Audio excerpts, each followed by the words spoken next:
News now में आप सभी का स्वागत है। ग्लोबल वार्मिंग पूरे विश्व के लिए एक बहुत बड़ी समस्या बनकर उभरी है। ग्लोबल वार्मिंग को कैसे कम किया जा सकता है, इस पर लगातार सोच चल रहे हैं।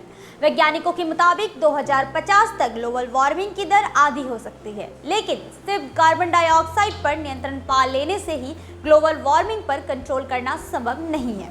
इसके लिए और भी कई पहलुओं पर ध्यान देने की जरूरत है। नमस्कार, मैं हूं आपके साथ प्रेरणा।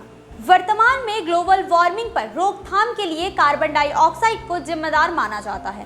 इसलिए पूरी दुनिया की सरकारें पूरा जोर इस बात पर लगा रही है कि कार्बन डाइऑक्साइड उत्सर्जन को कैसे कम किया जाए। लेकिन हाल ही में किए गए एक अध्ययन में यह पाया गया है कि यदि ग्लोबल वार्मिंग की समस्या से निपटना है तो सिर्फ कार्बन डाइऑक्साइड पर रोकथाम से बात नहीं बनेगी।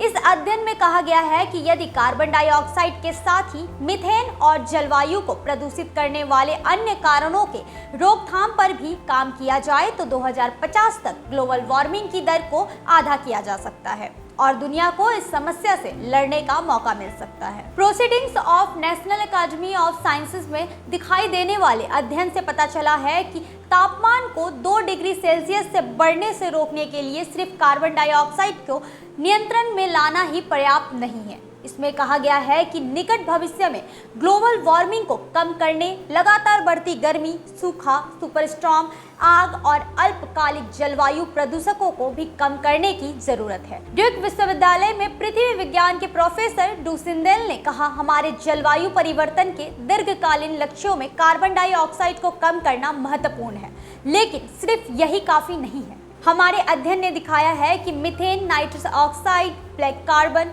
निम्न स्तर के ओजोन वातावरण को दूषित करने और ग्लोबल वार्मिंग में उतनी ही अहम भूमिका निभाते हैं जितना कि कार्बन डाइऑक्साइड। हालांकि इनमें से कार्बन डाइऑक्साइड लंबे समय तक कायम रहता है। सिंदेल ने कहा, हालांकि ज्यादातर प्रदूषण वाले तत्व कम समय के लिए वातावरण में रहते हैं, इसलिए उन पर रोकथाम से अन्य किसी भी रणनीति के मुकाबले तेजी से वार्मिंग पर रोकथाम लगेगी। जलवायु परिवर्तन पर हालिया अंतर सरकारी पैनल की रिपोर्ट में अनुमान लगाया गया है कि ऊर्जा प्रणाली को डिकार्बनाइज करने और स्वच्छ ऊर्जा को स्थानांतरित करने से तापमान कुछ समय के लिए बढ़ सकता है, क्योंकि कार्बन डाइऑक्साइड के अलावा जीवाश्म ईंधन उत्सर्जन में सल्फेट एरोसोल होते हैं जो बहुत कम समय के लिए कार्य करते हैं और इनके विलुप्त होने से पहले यह वातावरण को ठंडा करने का काम करते हैं। वहीं नए अध्ययन में यह निष्कर्ष निकाला है कि विशेष रूप से जीवाश्म ईंधन उत्सर्जन को कम करने पर ध्यान देने का परिणाम निकट भविष्य में कमजोर वार्मिंग हो सकता है। इससे 2035 तक तापमान 1.5 डिग्री सेल्सियस और 2050 तक 2 डिग्री सेल्सियस की सीमा से अधिक हो सकता है।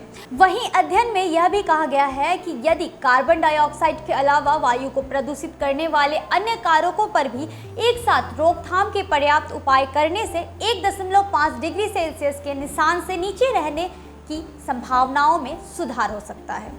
उम्मीद करते हैं आपको हमारा कार्यक्रम अच्छा लगा होगा। अगर आपको हमारा कार्यक्रम अच्छा लगता है तो हमारे न्यूज़ नाउ के पेज को ज़्यादा से ज़्यादा लाइक, शेयर और सब्सक्राइब करना ना भूलें। फिलहाल के लिए बस इतना ही। मुझे दे इजाज़त। नमस्कार।